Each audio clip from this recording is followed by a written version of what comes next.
కృష్ణా జిల్లా మైలవరంలో పొలిటికల్ దుమారం రేగుతోంది. మైలవరంలో దేవినేని ఉమ సైలెంట్ వెనుక ప్యాకేజీ సెట్ అయిందంటూ టీడీపీలో జోరుగా ప్రచారం జరుగుతోంది. వసంత కృష్ణ ప్రసాద్తో దేవినేని ఉమ ములాఖత్ అయ్యారని, ఆ తర్వాత ఉమతో డీల్ కుదిరిందని వసంత వర్గం ఆరోపించింది. మొన్నటి వరకు వసంతపై విమర్శలు చేసిన దేవినేని ఉమ ఇప్పుడు సైలెంట్ అవ్వడం ఏంటన్న చర్చ జరుగుతోంది.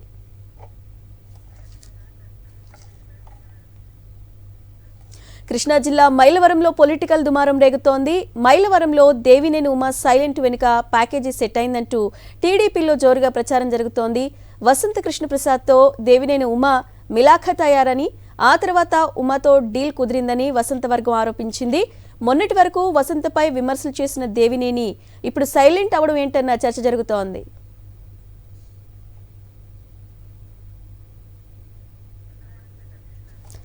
రైట్, దీనిపై పూర్తి వివరాలు మా ప్రతినిధి సతీష్ అందిస్తారు. సతీష్,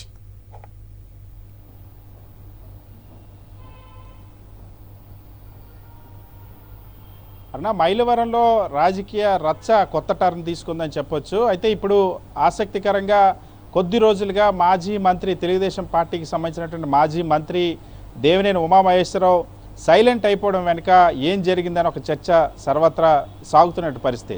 వసంత కృష్ణప్రసాద్ మైలవరం అభ్యర్థిగా వైఎస్ఆర్ కాంగ్రెస్ పార్టీ నుండి వెళ్ళి తెలుగుదేశం పార్టీలో చేరిన వసంత కృష్ణప్రసాద్ మైలవరం అభ్యర్థిగా చంద్రబాబు ఖరారు చేసినట్టు ఒకవైపు ఎల్లో మీడియా, మరొకవైపు తెలుగుదేశం పార్టీ వర్గాలు చెప్తున్నటువంటి పరిస్థితి. ఇంకోవైపు కేసీఆర్ చిన్ని కూడా వసంత కృష్ణప్రసాద్ అభ్యర్థిని ఖరారు చేశారు. అయితే ఈ నేపథ్యంలో మొన్నటి వరకు తీవ్రంగా వ్యతిరేకించినటువంటి దేవినేని ఉమ స్వయంగా చాలా ఆరోపణలు చేశారు. వసంత కృష్ణప్రసాద్ ఇప్పటి వరకు కూడా అవినీతి చేసి సంపాదించి 100 కోట్లకు తెలుగుదేశం పార్టీలో సీటు కొనాలనుకుంటున్నాడని స్వయంగా దేవినేని ఉమ తన కార్యకర్తల సమావేశంలో ఆరోపించారు. దేవినేని ఉమకు సంబంధించినటువంటి అనుచరులు కూడా వసంత కృష్ణప్రసాద్ అవినీతిపరుడు, దోపిడీదారుడు, ఎట్టి పరిస్థితుల్లో కూడా తెలుగుదేశం పార్టీలో సీట్ ఇస్తే సహకరించేది లేదు, ఓడించి తీరుతామని కూడా కొద్ది రోజుల కింద సమావేశం పెట్టారు. కానీ ఇప్పుడు దేవినేని ఉమ మాత్రం మాట్లాడడం లేదు, సైలెంట్ అయిపోతూ ఉన్నారు. ఒకవైపు వసంత కృష్ణప్రసాద్ నియోజకవర్గంలో పర్యటనలు చేస్తూ ఉన్నారు. సో దీని వెనక ఏం జరిగిందని ఒక చర్చలో చాలా స్పష్టంగా వసంత కృష్ణప్రసాద్ వర్గమే చెప్తోంది.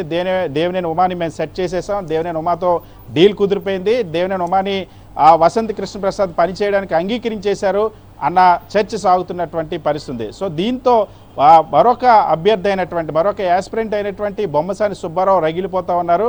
దేవినేని ఉమాకి నేను వ్యతిరేకంగా చాలా సంవత్సరాల నుండి పోరాడాను, మరొక వైపు వసంత కృష్ణప్రసాద్కి వ్యతిరేకంగా నేను పోరాడాను. ఈరోజు వాళ్ళిద్దరూ కుమ్మక్కు అవుతూ ఉన్నారు, వాళ్ళిద్దరి మధ్య ప్యాకేజీ ఒప్పందం జరుగుతుంది.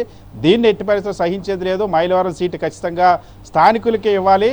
దేవినేని ఉమాది కూడా మైలవరం నియోజకవర్గం కాదు, వసంత కృష్ణప్రసాద్ కూడా మైలవరం నియోజకవర్గం కాదు, వీళ్ళిద్దరినీ కాకుండా స్థానికుడికి ఇవ్వాలని చెప్పి బొమ్మసాని సుబ్బారావు ఇప్పుడు నిరసనలు తెలుపుతారు. వరుసగా 2 రోజుల పాటు నిరసనలు తెలిపారు. ఒకరోజు కలిసినప్పుడు దేవినేని ఉమ సుబ్బారావు ఇద్దరు కలిసినటువంటి ప్రయత్నం చేసినప్పటికి కూడా ఇప్పుడు వసంత కృష్ణప్రసాద్ అదేవిధంగా దేవినేని ఉమ కలిసిపోయారు. ఇద్దరి మధ్య ఒక ప్యాకేజీ డీల్ కుదిరింది, ఇద్దరి మధ్య సరెండర్ అయిపోయారు దేవినేని ఉమ అని ఒక చర్చ సాగుతున్నటువంటి పరిస్థితి. సో ఈ నేపథ్యంలో బొమ్మసాని మాత్రం తాను పట్టు వేయడం లేదు, నేను ఖచ్చితంగా నాకు సీటు కావాల్సిందని చెప్తా ఉన్నారు. అంతేకాకుండా చంద్రబాబు ఇంటికి కూడా తన అనుచరులు తీసుకొని త్వరలో వెళ్ళబోతున్న అంశం చెప్పి దీంతో ఈ దేవినేని ఉమ సైలెంట్ అవ్వడం, మరొకవైపు బొమ్మసాని సుబ్బారావు వైలెంట్గా రియాక్ట్ అవ్వడం అనేది మైలవరం తెలుగుదేశం పార్టీ రాజకీయాన్ని కొత్త టర్న్ తీసుకునేలా చేసిందని చెప్పొచ్చు అన్న.